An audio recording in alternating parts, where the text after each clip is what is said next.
Olá, queridos! Sejam bem-vindos ao programa Profecias Bíblicas, a Esperança das Nações. O livro escolhido para começarmos novamente esta série é o livro de Daniel. Daniel com todos os seus mistérios e revelações importantes, onde poderemos entender, compreender o que o Deus Eterno quer de nós para esses últimos dias da história da Terra. Você já parou para pensar que estamos vivendo nos últimos dias? Vá correndo buscar a sua Bíblia. Corra para entender o que Deus quer de você, o que o Senhor Deus espera da sua história. Serão momentos especiais em que abriremos a palavra de Deus, que estudaremos o que Deus espera de cada um de nós. Não permita que nada atrapalhe você. Mas antes de começarmos a estudar, a abrir diretamente a Bíblia, nós precisamos orar, precisamos falar com o nosso Deus. Vamos orar juntos? Eu quero orar com você e sua família. Vamos falar com Deus?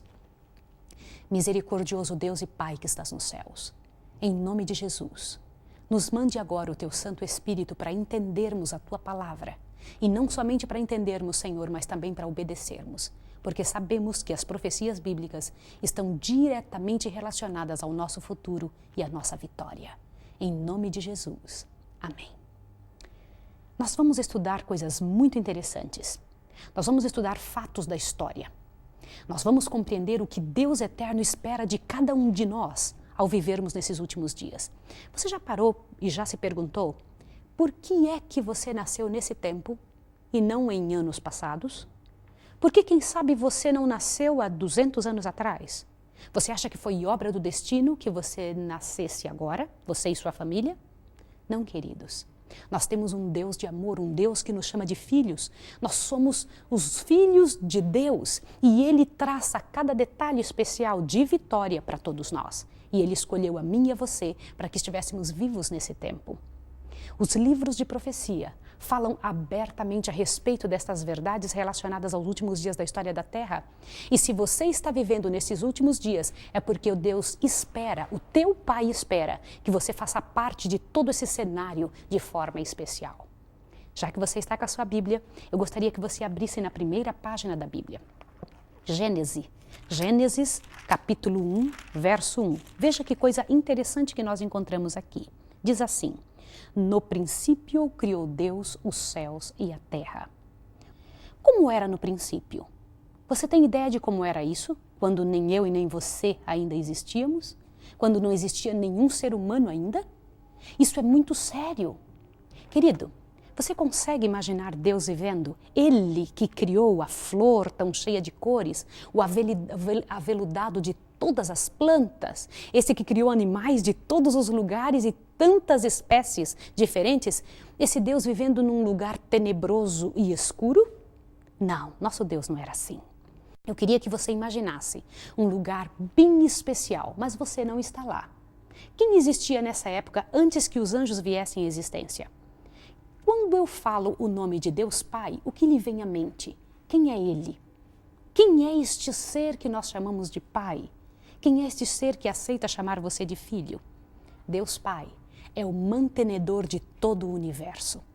Ele viveu sempre em companhia de seu Filho, o Senhor Jesus Cristo, porque você sabe, a Bíblia fala que as origens de Jesus são desde os tempos antigos, desde os dias da eternidade.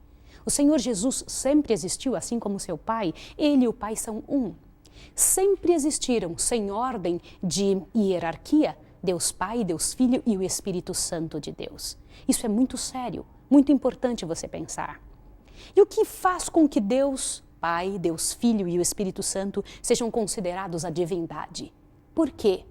Porque eles possuem 5 características especiais que fazem com que eles sejam deuses. De que maneira? Eles possuem onipresença. Onipresença é a capacidade de estar em todos os lugares ao mesmo tempo. Onisciência, a capacidade de entender o que vai na mente. Onipotência, pode todas as coisas, tudo que você imaginar. Imortalidade, a Bíblia fala em Timóteo que somente Deus possui imortalidade e mais ninguém. Se há algo neste planeta ou no universo que é imortal, foi porque Deus deu imortalidade. Nem os anjos são imortais. E também imutabilidade, não mudam nunca. Conseguiu gravar as 5 características de um Deus? A onipresença, a onipotência, onisciência imortalidade e imutabilidade. Estas características fazem com que ele tenha capacidade de poder todas as coisas, de entender tudo o que existe. Esse Deus, o Deus eterno, o teu Pai e o meu Pai, junto com o Senhor Jesus Cristo, nunca se sentiu só. Não houve um tempo em que Deus tivesse necessidade que alguém viesse à existência. Se isso tivesse tido a necessidade de vir à existência, se o Senhor Deus quisesse anjos ou a terra, ele teria chamado com o simples poder de sua palavra. Mas o Senhor Deus sempre viveu só. Isso não durante um dia, um ano ou uma época ou uma era. Durante a eternidade inteira. Mas um dia, Deus resolveu criar filhos. E a estes filhos, ele deu o nome de anjos. Mas, queridos, eu quero comentar um detalhe da razão pela qual Deus criou estes anjos, aos quais ele deu o nome de filhos. Existem dois tipos de amor. Um tipo de amor especial chamado amor complementar, que é o amor que nós temos, que você e eu temos, que temos pelas pessoas. Ele nasce da necessidade de um complemento. Há um vazio dentro do coração, uma necessidade na alma, e então nós procuramos alguém para preencher esse vazio. Sejam filhos, sejam esposo, esposa, uma namorada. Deus não tinha esse tipo de amor. Não. O amor de Deus não se chama amor complementar. Ele não tem um vazio em si mesmo, nunca teve e nunca terá. A existência de qualquer ser não melhora Deus, não aumenta a sua glória e nem a diminui, porque ele não muda. Deus não muda nunca. Ele continua o mesmo que ele sempre foi desde a eternidade. O amor que fez com que Deus buscasse criar filhos chama-se amor suplementar. Ou seja, ele tinha tanto amor, estava tão cheio desse amor, que ele resolveu repartir, ele suplantava-se de amor e ele resolveu repartir com os seres que ele haveria de criar. A estes seres ele deu o nome de anjos. E os anjos foram feitos em 3 categorias. Você já ouviu falar de serafins? Abra sua Bíblia comigo. Rapidinho, faça isso, abra sua Bíblia em Isaías, o livro de Isaías, no capítulo 6. E você vai ter uma surpresa interessantíssima ao entender como foi que Deus criou esse primeiro ser. Dá uma olhada. No ano em que morreu o rei Uzias, é Isaías falando, eu vi o Senhor assentado sobre um alto e sublime trono, e as orlas de seu manto enchiam o templo. As barras da roupa de Deus enchiam o templo inteiro. Imagine um templo desse tamanho, alto e sublime, como Isaías dizia. Diz, os serafins estavam acima dele. Cada um tinha quantas asas? 6 asas. Com 2 cobriam os rostos, com 2 cobriam os pés e com 2 voavam. Olha que coisa interessante. Serafins, estes anjos especiais de adoração, possuem 6 asas. Você já viu algo tão magnífico, tão interessante como isso? Serafins que possuem 6 asas? E eles clamavam uns aos outros dizendo, Santo, Santo, Santo é o Senhor dos exércitos, toda a terra está cheia de sua glória. Essa é uma das ordens de anjos que existem, os serafins. Também existem os querubins. E o livro de Ezequiel, no capítulo 10, nos comenta sobre 4 asas desses anjos. Não se tem exatamente a ideia de como eles são especialmente em forma. E também existem os anjos guardadores. Agora veja que coisa interessante. Se eu tiver que explicar isso para você, eu sei que os serafins, eles são anjos especiais de adoração de Deus. Eles vivem ao redor do trono de Deus. Os querubins, eles são anjos que trabalham para Deus de forma especial. E se você quiser entender, eu poderia chamá-los de office boys do céu. Estes anjos, os querubins, quando Deus precisa de algo relacionado a esta terra, ele manda que um querubim vá a tal nação, ao Japão, à África, à Holanda. Ele pede que estes anjos procurem atender à sua vontade, relacionados a trabalhos especiais aqui. E existem também os anjos guardadores. Você sabe quem são eles? A Bíblia nos fala que estes anjos vivem conosco, moram aqui conosco. Há um anjo aqui agora comigo e há anjos aí na sua casa com você, anjos que guardam seus filhos. E por que esses anjos existem, os anjos guardadores? No decorrer de nosso estudo a respeito das revelações bíblicas, você vai entender completamente a razão do trabalho destes anjos. E eles viviam em perfeita harmonia no céu junto com Deus. E olha, eu preciso comentar algo com você. Deus vive em perfeita harmonia. Naquele tempo em que a eternidade existia, porque agora existe uma pausa na eternidade, um tempo entre o início da eternidade e o final. E você precisa compreender o que foi que fez esta pausa na eternidade. Era para sempre os seres humanos viverem felizes?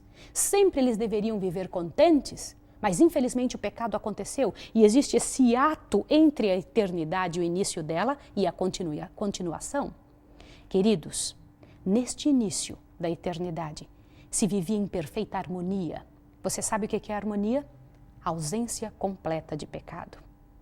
Nós que vivemos nesse mundo cheio de dificuldades, nós não entendemos um mundo sem qualquer mentira, sem qualquer falatório, sem qualquer dor. Mas um mundo assim existia. Um mundo desta maneira foi o mundo que Deus planejou para os seus filhos, para os anjos, para Ele mesmo e para mim e para você, sem qualquer doença, sem hospitais, sem cadeias, sem angústia. É difícil para nós, não é, imaginarmos um mundo assim? Mas este mundo já existiu e vai existir outra vez, vai existir novamente. Entre os anjos criados de Deus, houve um que não quis aceitar a orientação de Deus. Eu gostaria que você pensasse um pouco. Imagine os anjos vindo à existência pela palavra de poder de Deus. Lá vieram milhares e milhares de anjos, nestas categorias que eu acabei de explicar. E estes anjos especiais que vieram à existência, estes filhos de Deus, eles eram cobertos de uma luz incrível, de uma inteligência superior, uma capacidade muito grande. Superior a eles era somente o Senhor Deus e o Senhor Jesus Cristo. Sim, o Senhor Deus e o Senhor Jesus Cristo tinham capacidade muito maiores porque eram deuses e os anjos não. Lembre-se que eu falei que o que caracteriza um Deus são essas 5 qualidades. Os anjos não são oniscientes, eles não sabem o que a gente pensa, o que eu e você pensamos, não sabem, a não ser que Deus permita que eles pensem, que eles entendam, que eles saibam. Eles não são onipresentes, em relação a nós eles são sim, porque eles têm a velocidade do pensamento, mas os anjos, eles em relação a nós são onipresentes, não em relação a Deus. Deus pode estar em qualquer lugar ao mesmo tempo, eles não, se estiverem aqui, eles não estão naquele momento aqui e em outro lugar. Eles também não são onipotentes, nem imortais. A imortalidade é algo que Deus concede. E também não são imutáveis. Como que eu sei que anjos não são imutáveis? Queridos, você se lembra de um ser chamado Lúcifer, que um dia foi anjo no céu e que mudou de ideia? Pois é, este anjo era um dos querubins de Deus, um dos querubins da guarda ungido. A Bíblia fala a respeito dele. Eu quero que você abra a Bíblia em Ezequiel. Abra sua Bíblia no livro seguinte, ao livro de Jeremias, e você vai encontrar algo especial que você precisa entender, algo muito sério a respeito da vida deste anjo. Ezequiel capítulo 28 nos traz o que eu estou tentando explicar para você no versículo 13 em diante. Diz assim: Tu és o selo da perfeição, cheio de sabedoria e perfeito em formosura. Estavas no Éden, jardim de Deus. Cobrias-te de toda a pedra preciosa, o sárdio, o topázio, o diamante, o berilo, o ônix, o jaspe, a safira, o carbúnculo e a esmeralda. Os teus engastes e ornamento eram feitos de ouro. No dia em que foste criado, foram eles preparados. Tu eras querubim da guarda ungido. Olha que interessante. E te estabeleci, estava no monte santo de Deus, andava entre as pedras afogueadas. Perfeito eras nos teus caminhos desde o dia em que foste criado, até que se achou iniquidade em ti. Veja que a palavra de Deus, a revelação que Deus nos dá, é que Lúcifer era um anjo completamente santo, perfeito. O que é a perfeição? Não havia uma só nódoa de problema, um só detalhe de incômodo ou angústia. Satanás, este que hoje é Satanás, um dia chamou-se Lúcifer. Queridos, este anjo, como qualquer outro, tinha que acreditar que ele havia sido criado por Deus e que ele era um ser criado. Um ser criado não tem vida em si mesmo. É preciso estar conectado, plugado à fonte de toda a vida, que é o Deus Pai. E Deus disse a ele, disse a todos os anjos: todos vocês dependem da vida que está em mim, que está no Filho. E eu quero lhe fazer uma pergunta. Você sabe quem foi que criou os anjos? Você sabe quem foi que criou o céu, Quem foi que criou o nosso planeta? Quem foi que criou essa quantidade imensa de mundos e de estrelas, o universo? Você tem ideia de quem foi? Você vai dizer, claro, Maísa, foi Deus. Mas qual deles? Você fala, nossa, Maísa, o Pai? Eu estou falando em Deus Pai, Deus Filho e Espírito Santo, mas qual deles? Olha que coisa interessante. Abra de novo a sua Bíblia em Gênesis capítulo 1. Isso vai fazer com que você compreenda a extensão da beleza do que tentamos estudar e explicar aqui. Gênesis capítulo 1, versículo 1 diz, no princípio criou Deus os céus e a terra. Quem é este do qual a Bíblia está falando aqui? Vá para a sua Bíblia, noutra parte dela, onde também fala do princípio. João, lá no Novo Testamento. Veja, todas as coisas que estão no Velho Testamento, tem que ter um paralelo delas no Novo Testamento, tá bem? Então vai lá para o livro de João, capítulo 1 também, aonde trata do princípio, este princípio que estamos falando, para que você possa compreender a beleza, a grandiosidade disso que estamos querendo dizer. Diz assim, no princípio era o Verbo estava com Deus e o Verbo era Deus. Você conseguiu perceber dois? No princípio era o Verbo estava com Deus e o Verbo era Deus. Olha que veja o versinho 2 do capítulo 1. Ele estava no princípio com Deus. Ele quem? O Verbo. O que significa a palavra verbo? A palavra que exprime ação. A ação de Deus. Aquele que age, que se chamava Verbo, que Deus deu este nome de verbo para nós podermos entender, estava no princípio com Deus e era Deus também. Agora veja o verso 3. Todas as coisas foram feitas por meio dele e sem ele nada do que foi feito se fez. E algumas traduções, a Bíblia Fiel, por exemplo, diz todas as coisas foram feitas por ele e sem ele nada do que foi feito se fez. Quem é esse verbo? Querido amigo, você sabe me dizer quem é ele? A própria Bíblia responde. Veja aí em São João, capítulo 1, verso 14. Diz o seguinte, encontre, para que você possa ver. O Verbo se fez carne e habitou entre nós. Quem foi aquele que se tornou carne e habitou entre nós? Continue lendo. Vimos a sua glória, a glória como do unigênito do Pai, cheio de graça e de verdade. Queridos, você acabou de perceber quem foi que começou a criação? Quem foi que fez todas as coisas? Foi Jesus, o Verbo de Deus, aquele que se fez carne e habitou entre nós. Quer ver mais uma parte da Bíblia onde diz a mesma coisa? Deus Pai estava com ele, sim, fique tranquilo. Deus Pai estava, o Espírito Santo também, mas a ação de todas as coisas foi feita por Jesus. Dê uma observada o que está escrito em Colossenses. Encontre Colossenses lá pertinho de Tessalonicenses. Você encontra novamente o detalhe do princípio. Lembre-se que quando nós estivermos estudando, é muito importante nós estudarmos, procurando nos livros da Bíblia o mesmo assunto. Por exemplo, estamos estudando o princípio de tudo. Então temos que procurar nos livros da Bíblia aonde se explica o princípio. A Bíblia não se contradiz, mas cada livro traz um detalhe a mais para abrir a extensão daquilo que entendemos. Dê uma olhadinha no que está escrito em Colossenses capítulo 1, o verso 12 em diante. Eu quero ler com você. Vamos ler? Você já encontrou? Colossenses capítulo 1, verso 12 em diante. Dando graças ao Pai, que nos fez idôneos para participar da herança dos santos na luz, e que nos tirou do poder das trevas e nos transportou para o reino do Filho do seu amor, em quem temos a redenção pelo seu sangue, a saber, a remissão dos pecados. Ele é a imagem do Deus invisível. Quem é esse ele do qual está sendo falado aqui? O Senhor Jesus Cristo, não é? De quem estava sendo dito no mesmo assunto. Ele é a imagem do Deus invisível, o primogênito de toda a criação, pois nele foram criadas todas as coisas que há no céu e na terra, visíveis e invisíveis, sejam tronos, sejam dominações, sejam principados, sejam potestades. Tudo foi criado por ele e para ele. Ele é antes de todas as coisas e todas as coisas subsistem por ele. Você pode imaginar que beleza, que coisa grandiosa isso que acabamos de entender? Jesus Cristo, aquele que deu a vida por nós, o teu Redentor e o meu Redentor, ele foi que criou todas as coisas. Nós já entendemos que o Pai é o mantenedor, Jesus é o Criador.